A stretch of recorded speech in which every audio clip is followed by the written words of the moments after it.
মনুসংহিতা। এই মনুসংহিতায় লিখলেন প্রথম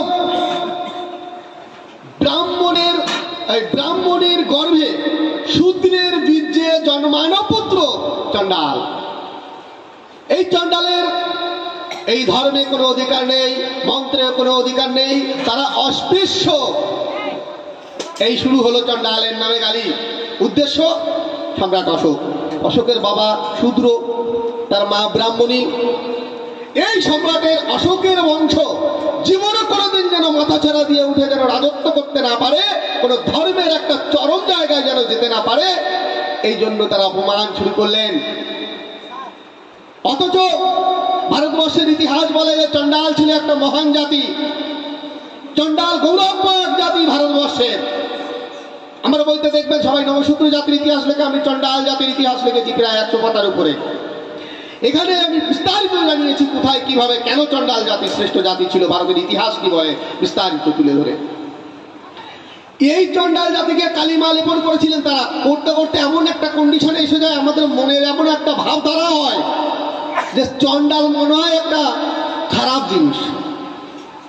সমাজের কাছে এমন একটা ঘৃণিত ভাব নেমে আসে, চণ্ডাল যদি আমি কোথাও গিয়ে বলি তোরা কি সারাল নাকি রে, হয় বাবু এই পাঠতে বেরো বেরো। এখন এইরকম যদি করতে থাকে দীর্ঘদিন ধরে আমাদের সাথে, কেউ কি নিজেদের চণ্ডাল বলে পরিচয় দিতে পারে? অবস্থা কি দাঁড়ালো?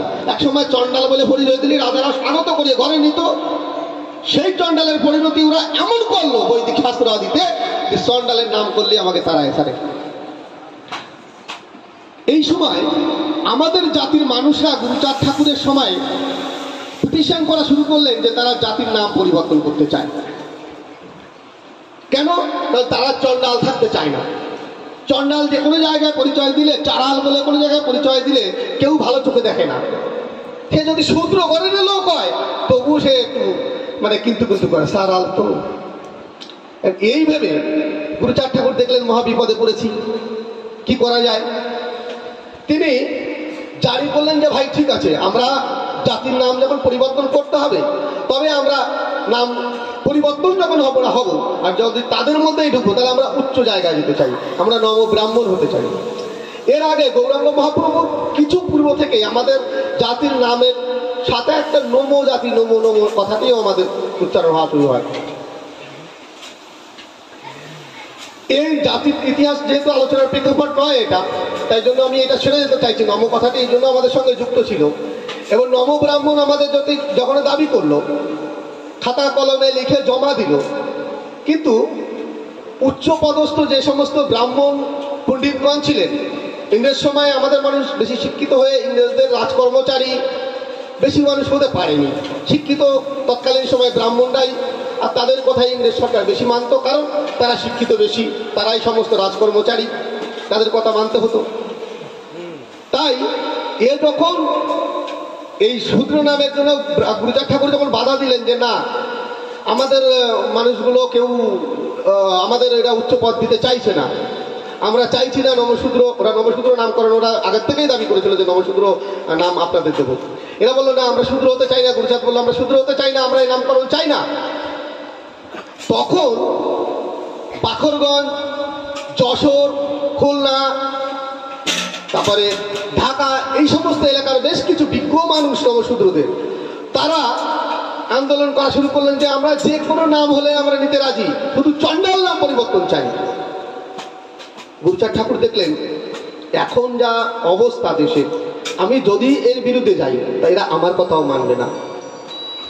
এইভাবে সময় থাকতেই এরা যা বলে সেইভাবে একটা নামকরণ করাবো। এই জন্য তারা এই নমশূদ্র নামকরণটাই দিতে চেয়েছেন। তার মধ্যে দিয়েও আমাদের দাবি করা হয়েছিল নবক্ষত্রিয়, নম ব্রাহ্মণ এবং শুধু নব। তো এরা নমশূদ্র নামকরণটাই ইংরেজ সরকারের তরফ থেকে পাশ হলো এবং সেন্সার বোর্ডে তবুও চণ্ডাল থেকে গেল, নমশূদ্র ব্র্যাকেটে চণ্ডাল। সেইটারে কাটাবার জন্য C.S. স্মিথকে অনুরোধ করে সেন্সার থেকে খাতা এনে নামকরণ কাটিয়ে বাদ দিয়েছেন। আপনারা প্রত্যেকে জানেন গুরুচাঁদের চণ্ডাল নাম ত্যাগ কিভাবে করেছিলেন, সে আন্দোলন আপনারা প্রত্যেকে কম বেশি করেছেন। অর্থাৎ ভারতের গৌরবময় যে জাতি, যে জাতির কাছে, এই চণ্ডাল জাতির কাছে একসময় ব্রাহ্মণরা পর্যন্ত মন্ত্র নেবার জন্য বাড়িতে স্ত্রীদের বাসন বেঁধে দিয়ে পর্যন্ত চণ্ডালের কাছ থেকে নাম মন্ত্র নিয়েছে ব্রাহ্মণরা।